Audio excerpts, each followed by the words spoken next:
Welcome to the Arlington Street Church podcast. Founded in 1729, Arlington Street continues today as a gathering place for progressive people of faith in the greater Boston area and beyond. We are located at the corner of Arlington and Boylston Streets, across from the Public Garden in Boston, Massachusetts. Please visit ascboston.org for more information about this historic Unitarian Universalist congregation. Arlington Street Church, gathered in love and service for justice and peace. Though it was only the first week of June, the sun burnt fierce in the noon sky as the temperature soared into the 90s. 2,000 of us marched down a narrow Minnesota highway, barely 100 miles from the Canadian border, to stop Line 3, the tar sands oil pipeline, violating indigenous treaty rights and menacing both the global climate and the health, safety, and sacred traditions of the Anishinaabe people in its path. I followed the first wave of indigenous water protectors as they stepped off the broiling asphalt and descended into the muddy headwaters of the Mississippi River.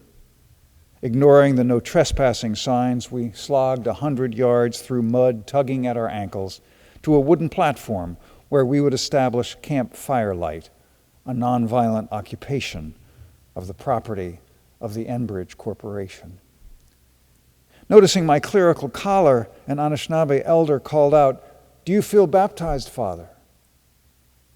I did.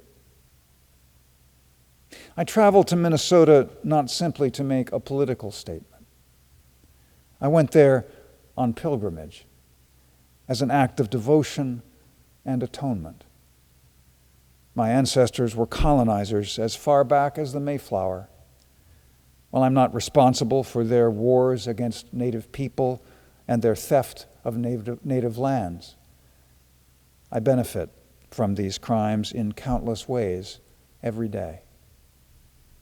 I can't change the past, but I can demand justice in the present. As an environmental activist who is also a person of faith, I turn more and more to indigenous wisdom and spirituality for guidance. Immersing myself in the headwaters of the Mississippi, I felt powerfully the interconnection of all things, the river and the sky, the two-legged, the four-legged, the winged, the finned, and everything green. Of course, we didn't stop Line 3. While Enbridge races to complete construction, courageous water protectors led by the GNU Collective, Honor the Earth, and the RISE Coalition, Resilient Indigenous Sisters Engaging, continue to put their bodies on the line, enduring brutal treatment at the hands of law enforcement directly paid for by Enbridge. And those who could shut down Line 3, from Minnesota Governor Tim Walz to the U.S. Army Corps of Engineers to President Biden, they just looked the other way. If you'd like to help stop Line 3, go to stopline3.org to learn how. It's been a tough year for those of us who care about climate justice and racial justice and public health and democracy. While Trump supporters continue to propagate the big lie that the 2020 election was stolen from him, GOP-controlled states enact voting restrictions with the stench of Jim Crow. After momentary relief that the worst of the pandemic might be behind us, the Delta variant comes roaring in. Climate initiatives that won't even accomplish what the science demands could die in the United States Senate or the Trump-packed Supreme Court. Speaking of climate science, the news is not good. Just last month, 14,000 scientists from 34 countries issued a statement warning that the Earth's vital signs are rapidly worsening. We are nearing or have already crossed tipping points associated with critical parts of the Earth system, including the West Antarctic and Greenland ice sheets, warm water coral reefs, and the Amazon rainforest, the scientists wrote. California and the Pacific Northwest are on fire. while their smoke dims the sky here in Boston. After 3 days of record temperatures reaching 121 degrees Fahrenheit, the entire town of Lytton, British Columbia, burns to the ground. Flash floods sweep away medieval villages in Germany. Flooding in China leaves 250,000 people homeless. A monsoon in India triggers a landslide that kills over 100 people. And as always, the poorest and most vulnerable people suffer the most. Everything we worried about is happening, says former White House science advisor John Holdren, and it's all happening at the high end of projections, even faster than the previous, most pessimistic estimates. Given these cascading crises, it's not surprising that many of us fall prey to despair, depression, and hopelessness. To survive, we have to acknowledge the severity of the threats confronting us and feel all of the feelings that well up within us. But acknowledging feelings of impending doom is one thing. Trafficking in doomism is another. Doomism, the morbid, lurid wallowing in worst-case scenarios while dismissing movements for change as futile and naive. Doomism is on the rise. The brilliant London-based economist Umair Haque, sometimes called the master of catastrophe, churns out weekly screeds with titles like "The Future is Here and It's Made of Apocalypse." If it feels like hell on earth is descending, that's because it is. Does humanity deserve to survive? America is a smoking fascist dystopia. And it's not that I'm negative, we really are screwed. Roy Scranton, author of the 2018 book We're Doomed, Now What?, dismisses the efforts of youth climate activists like Greta Thunberg as pure Disney. 2 years ago, The New Yorker published an essay by novelist Jonathan Franzen titled, "What if we stop pretending the climate apocalypse is coming? To prepare for it, we need to admit that we can't prevent it." Guy McPherson, a retired ecology professor, has gone so far off the doomist deep end that he endorsed Donald Trump for president in 2016. Trump, he proclaimed, is another manifestation of the cleansing fire. He has secured my vote to quicken the demise, sparking the flame. While scientists point out that doomists often distort the science, maximizing predictions of climate disaster just as denialists minimize them, my arguments against doomism are practical and spiritual. And what good, after all, is an impractical spirituality? As a practical matter, of course, giving up, by definition, eliminates any chance of success. As climate scientist Michael Mann points out, if you take the most environmentally aware progressives, lead them to despair, and convince them to dissociate from civilization, they're not out there on the front lines participating in the political process, demonstrating and fighting for the needed systemic changes. Dr. Elizabeth Salwin, co-founder of Climate Interactive, reminds us that every fraction of a degree of temperature rise averted is suffering averted.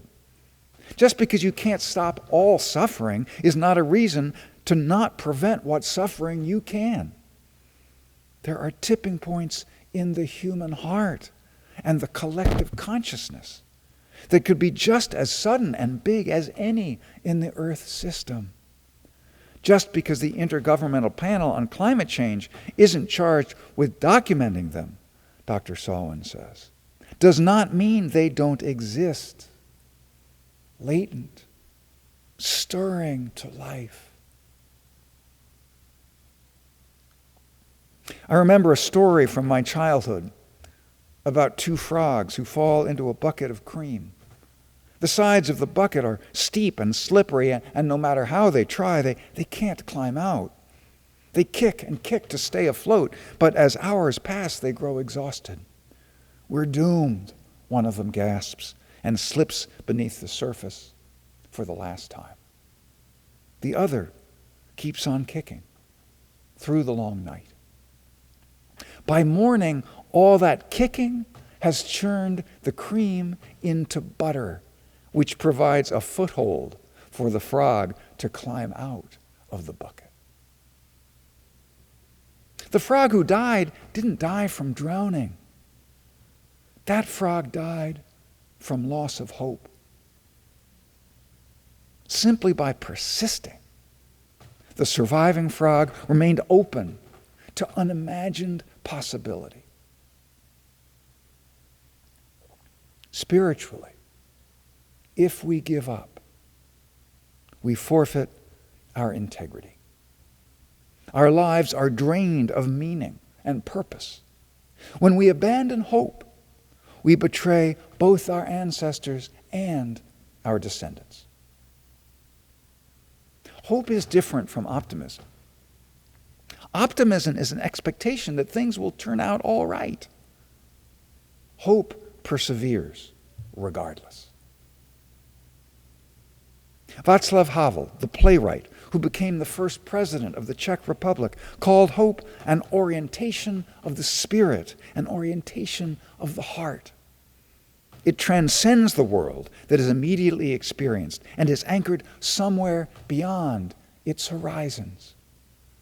Hope, Havel said, is an ability to work for something because it is good, not just because it stands a chance to succeed.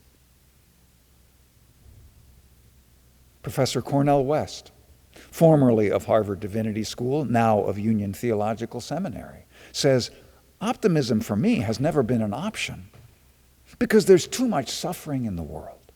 Think of all the African bones and bodies at the bottom of the Atlantic Ocean with the slave trade. But hope is something else. You see, because hope is not spectatorial. It's participatory. You're already in the mess," says Dr. West. "You're in the funk. What are you going to do?" Hope is a verb as much as a virtue. Hope is something that you find in your immersion, and you decide you're going to fight till the end, no matter what. From the coronavirus to the ecological crisis, from structural racism to rising authoritarianism, the obstacles before us can feel overwhelming. And it's hard to know what to do or even where to begin. Lately, I've found comfort and strength in the maxim, "Do the next right thing." The origins of the saying are obscure, but it has emerged as wisdom for our times. A Google search for "the next right thing" yields over 500,000 hits. The Next Right Thing is the title of a half-dozen books, a blog, and a song from Disney's Frozen 2, of which the official video has been viewed on YouTube nearly 6 million times. We know the admonition, "do the right thing," from sources from the big book of Alcoholics Anonymous to the acclaimed 1989 movie by Spike Lee. But do the next right thing. That adds two crucial elements, concreteness and immediacy. Who can say what the right thing to do is and on what scale? But the next right thing, the choice we can make right now, given the circumstances we face right now, that seems doable. Whatever happens, no matter how dispirited or disoriented I may be, I can do the next right thing, even if it's just dragging myself out of bed in the morning, or, for that matter, deciding to stay in bed and get some rest, or planting a garden, or leading a movement. Whatever we do, we can't do it all. We have to choose how to spend our time, where to concentrate our attention, where to invest our energy. And since everything is connected, every next right thing we do advances the whole. I am primarily, though not exclusively, a climate justice activist. If you work primarily for immigrant justice or voting justice or racial justice or LGBTQ justice or indigenous justice or reproductive justice, you do that work for me as well as I do my climate justice work for you. Lifting up the interconnections among all these issues in a diverse and complex and powerful ecosystem of justice making. Whatever the future holds for us, you and I, each and every one of us, will always have the power of choice. The power that Viktor Frankl, even among the horrors of Auschwitz, called the last of the human freedoms, which can never be taken from us. The power to choose one's attitude in any given set of circumstances, to choose one's own way. Instead of bemoaning our fate to be born into times like these, we could embrace the opportunity to face challenges unprecedented in human history with courage, creativity, determination, and devotion. We are exactly the right people for the tasks placed before us. We were made for this. There is only one question, wrote the late poet Mary Oliver. Her one question is not, will the polar ice caps melt? It's not, will nations stand or fall? It's not, how will we survive? For Oliver, the only question is how to love this world.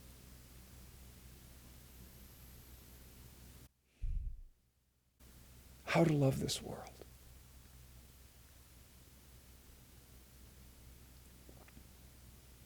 In a prayer circle at LaSalle Lake, the morning of the Line 3 protest in Minnesota, I was privileged to hear Ojibwe elder Mary Lyons, who survived a painful childhood, racism, and alcoholism to become a revered leader of her people and a champion for environmental justice. When I needed to hear a mother's voice, Mary Lyons says, hazel white hair, my beloved aunt told me this. We are blessed to have this journey. We are blessed to take each step on these paths. We were gifted with strength like no other. We have to pave a path for the nations yet to come.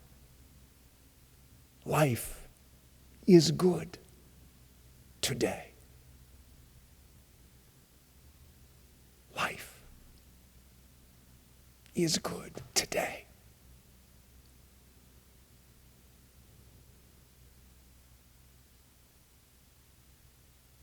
Amen.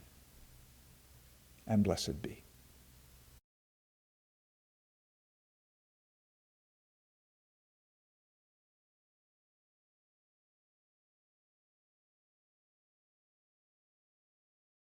And now for our benediction, I invite you to put your hands over your heart in Namaste. I bow to the divine in you. The words of great-grandmother Mary Lyons. Life can either be a walk in beauty or a silent place of pain. It's up to you to either live powerless and stuck in your old surroundings or take back your power and create a new world for yourself. You are the only one who can tell your body to breathe. Life is free. It's a gift. It's yours and yours alone. You can choose how to live your life. If you love it, live it. If you hate it, change it. You have the power to breathe life. So now, go live it. Amen. And blessed be. Where you go, I will go, beloved. Where you go, I will go. Where you go, I will go, beloved. Where you go, I will go. For your people are my people. Your people are mine. Your people are my people. Your divine, my divine. Where you go, I will go, beloved. Where you go, I will go. Where you go, I will go, beloved. Where you go, I will go. For your people are my people. Your people are mine. Your people are my people. Your divine, my divine.